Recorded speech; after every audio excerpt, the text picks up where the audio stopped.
Selanjutnya, setelah kita mempunyai ruang ya di dalam rumah, kita perlu ya membuat ruang lagi atau membatasi ruangan ini sehingga nanti kita mempunyai misalnya ruang tamu ya, kamar tidur, kamar mandi, dapur dan lain-lain ya. Untuk membuatnya ya, kita kembali pada denah 2 dimensi ya di sini. Tampilannya akan saya ubah ya pada 3D wireframe agar lebih mudah kita menyeleksi ya. Di sini ya, kita ingin membagi ya atau membuat tembok ya, di sini besar. Kemudian kita juga akan membuat tembok kecil ya, yang nanti tembok kecil ini untuk memotong tembok yang besar, di mana hasil potongannya nanti untuk menempatkan pintu. Untuk membuat tembok sangatlah mudah, kita bisa memanfaatkan rectangle. Oke, kita terlebih dahulu akan membuat rectangle kecil ya, yaitu untuk pintu terlebih dahulu ya. Rectangle ini kita buat untuk atau sebagai alat pemotong untuk menempatkan pintu ya. Di sini sengaja saya membuatnya lebih besar ya. Di sini akan saya move ya,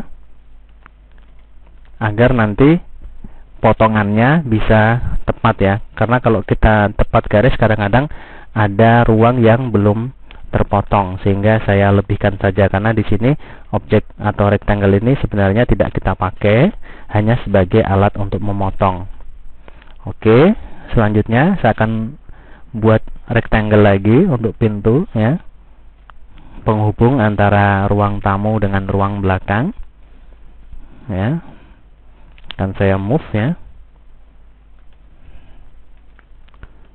Selanjutnya di situ ya, pintu kamar mandi. Di sini sengaja saya lebihkan ya, biar nanti semua atau tembok yang besar yang akan kita buat bisa terpotong. Oke, semua kita seleksi ya.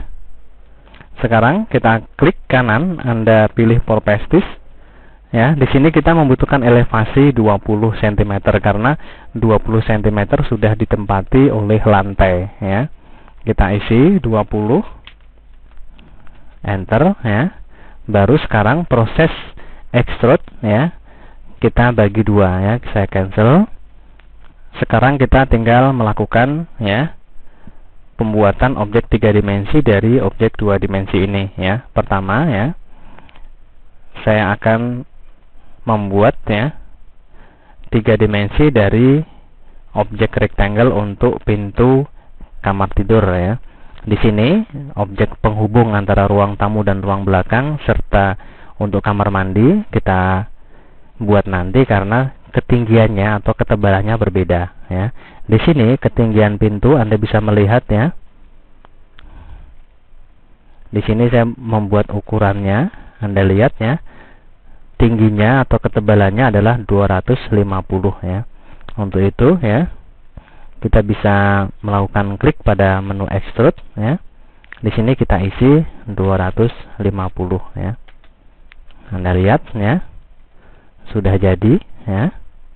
Selanjutnya kita pintu yang kedua, yaitu pintu kamar mandi dan penghubung antara ruang tamu dan ruang belakang. Oke, di sini tingginya berbeda ya. Kita bisa melihat ukurannya. Tingginya adalah 210 ya. Ini pintu kamar mandi atau WC. Kita klik extrude. Kita isi 210. Oke ya. Oke, setelah objek-objek yang akan kita gunakan sebagai alat pemotong untuk menempatkan pintu telah selesai kita buat, kita sekarang perlu membuat tembok yang akan kita gunakan untuk memisahkan ruangan yang satu dengan ruangan yang lain ya. Di sini untuk membedakan warna akan saya beri warna yang lain ya. Akan saya ubah di sini. Anda bisa menampilkan panel properti ya. Di sini Anda bisa merubah warnanya. Misalnya kita ganti warna, katakanlah seperti ini aja, hijau ya. Oke, lalu kita buat temboknya ya. Kita gunakan rectangle, kita klik ya. Pas di situ ya. Itu sampai depan situ. Oke, tembok yang kedua kita buat ya di situ. Kita klik rectangle, klik di situ sampai ke kanan ya, sampai di situ. Oke, kita masih membutuhkan rectangle lagi ya untuk membuat ya ruangan kamar mandi ya. Oke, sampai situ. Terakhir ya, pemisah kamar mandi dengan dapur. Kita buat rectangle lagi.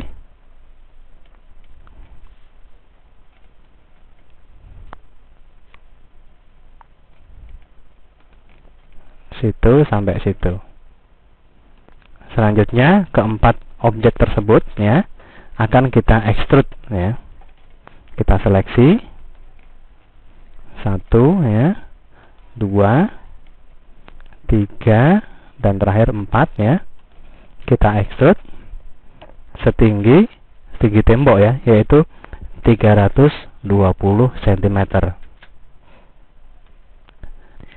Baiklah, untuk memudahkan dalam pengerjaan ya, sekarang saya akan menggabungkan tembok yang baru saja kita buat. Kita seleksi atau klik union ya. Klik union tembok yang satu ya, yang kedua, yang ketiga, yang keempat, lalu kita tekan enter ya.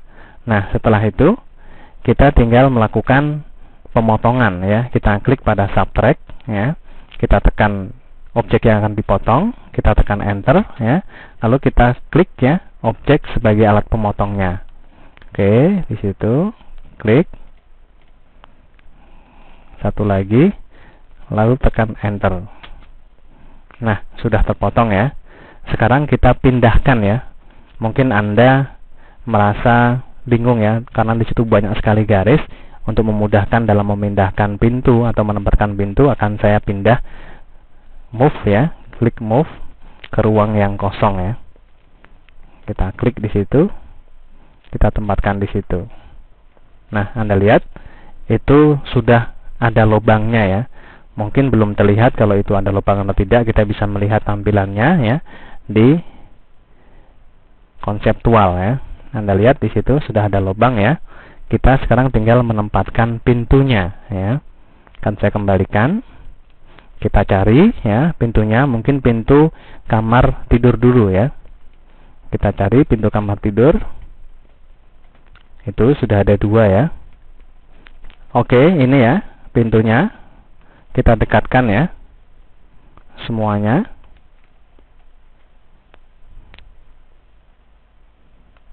Ya, kita nonaktifkan ortho biar bisa berpindah sesuai dengan keinginan kita.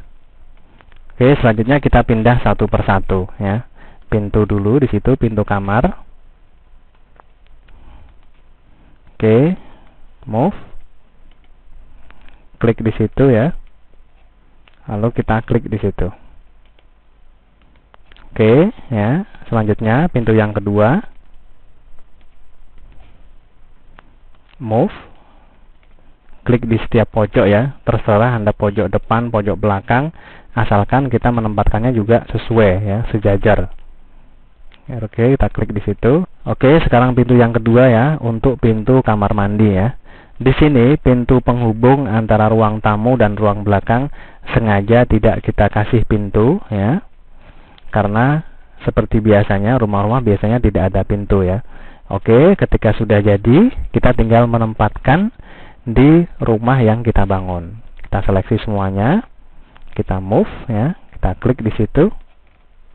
Kita pindah ke situ. Oke. Oke ya. Sekarang kita bisa mencoba melihat ya tampilannya pada konseptual ya. Anda lihat, kita sekarang sudah memiliki beberapa ruang ya. Di sini ruang tamu ya, dapur, kamar mandi, kamar tidur 2 buah ya. Inilah caranya bagaimana kita membagi ruangan menjadi beberapa ruangan.